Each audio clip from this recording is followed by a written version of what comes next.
Raise your hand if you consider yourself a leader.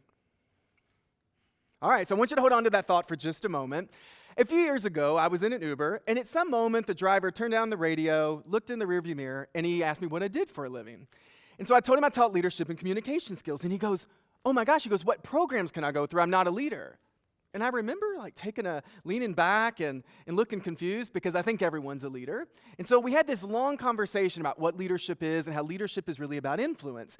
And I got to the hotel, and he gives me my bag, and he goes, hey, I have influence. He goes, I influence the people who get in my car every day, my family, my friends, people on the streets. And then he leans in and he goes, I am a leader.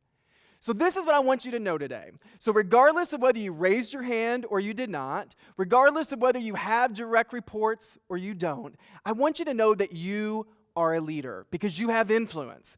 But it's what you decide to do with your influence that will make all the difference.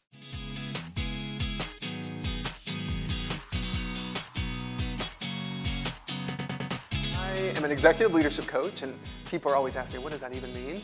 And so I always tell people that my job is to really just create a safe environment for people to, especially leaders, to tell the truth about how they're showing up, how to get out of their own way, and really to communicate more effectively in both their personal and their professional life. Leadership is not about you, but it starts with you. And if you want to be a great leader of other people, you got to first be a great leader of yourself. A CEO called me 2 weeks ago, and on the other end of the phone, he said, Justin, I need some help. I'm tired. And it just sounded like he was searching for something. And so I asked him, I go, what is it you're really searching for? And he paused and said, happiness. And can't many of us in this room relate to that? Where at some point in our life, we got busy being busy, or we put the people we love the most last. And it's in those moments that we've got to really have the awareness to take a step back and answer two really important questions. And those two questions that we're going to answer today are, who am I? And can you answer that without any title or accolade attached to it? And the other question is, how do I authentically want to show up in the world? Yeah, you know what's interesting? Everyone's like, oh, you're a motivational speaker. I'm like, no, it's not my job to motivate you. It's your job to motivate yourself. But I hope if I motivate you in the process of all this, great. But my job is to really challenging you to think differently about how you're showing up and then having you commit to making some different choices. I just got out of a program with Justin, and he is so high energy and so engaging and funny and lively with his stories and with his energy and humor. It was awesome. I look forward to seeing Justin. When I'm sitting in the audience, it's actually one of the few speakers where I'm excited to sit down and watch the entire message, and he's very interactive with the audience, which I really enjoy, and he gives me things that I can take home right away and use. Justin has a great talent and a great way to relate to the audience with humor, with reasoned arguments, presentations, if you will. I appreciate listening to Justin. Over 65% of how we communicate is nonverbal. But most leaders have no clue what their body language is saying or doing or how they're being perceived by other people. And I'm never going to be one of those body language people that get up here and tries to teach you how to analyze and critique everyone else's body language, because if all you do is worry about analyzing and critiquing other people, you do not hold the space to connect. And leadership and great communication is all about connection.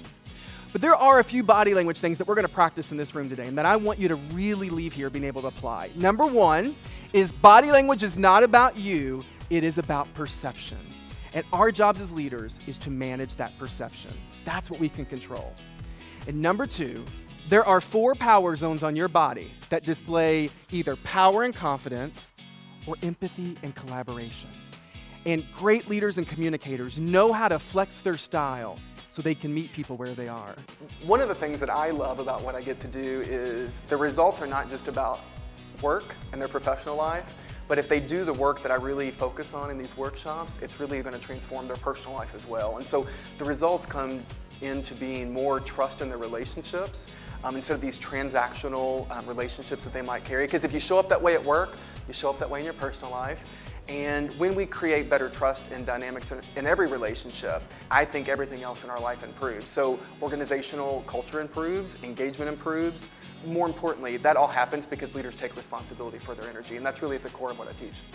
We must be willing to slow down, look at ourselves in the mirror, tell the truth about how we're really showing up, and make some bold new choices to show up just a little bit different.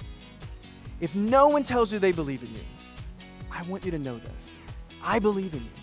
I believe in the leader that you are, and I believe in the leader that you can become.